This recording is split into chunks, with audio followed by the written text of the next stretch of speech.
আসসালামু আলাইকুম গাইস, আশা করি তোমরা সবাই ভালো আছো। আলহামদুলিল্লাহ আমিও তোমাদের দোয়ায় ভালো আছি।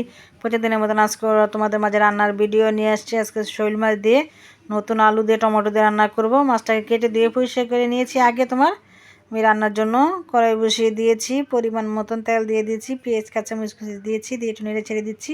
আজকে কিন্তু আমি মাছটা কাঁচা রান্না করবো। শৈল মাছটা কিন্তু ভেজে রান্না করছি, আজকে কাঁচা কষায় নেব, কষায় রান্না করবো। এখানে দিয়ে দিচ্ছি 2 চামচ হলুদের ফাঁকি, 2.5 চামচ মরিচের ফাঁকি, পরিমাণ মতন লবণ, পরিমাণ মতন আদা রসুনের পেস্ট। মশলাটাকে ভালো মতন কষিয়ে নিয়েছি। এখন আমি দিয়ে দিব মাছগুলো। যে একটু পানি দিয়ে দিচ্ছি, পানি দিয়ে কিন্তু এই যে মাছগুলো দিয়ে দিচ্ছি। মাছগুলোকে ভালো করে কষিয়ে নিতে হবে, যাতে এটা কাঁচা মাছ।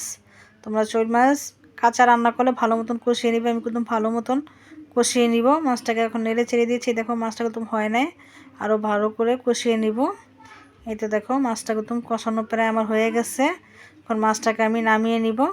এই তো দেখো কড়াইতে করে আমি নামিয়ে নিয়েছি। এখন আমি দিয়ে দিচ্ছি এখানে আলুটা তোমাদেরকে দেখাতে পারি নাই।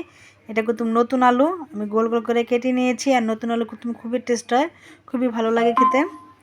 এই তো দেখো নতুন আলু কষানো হয়ে গেছে। এখন দিয়েছি 2টা টমেটোটা দিয়ে 2-1 মিনিট এটাকে আমি একটু কষিয়ে নিব। কষিয়ে জলের পানি দিয়ে দিব মাছ সহ, যে মাছগুলো কষিয়ে রেখেছি শৈল মাছ সহ একটু পানি সহ আমি দিয়ে দিব এখন জলের পানি।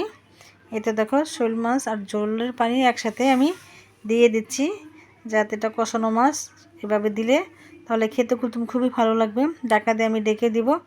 এতে দেখো ঢাকনা দিয়ে এখন ডেকে দিচ্ছি, বলকায় গেছে।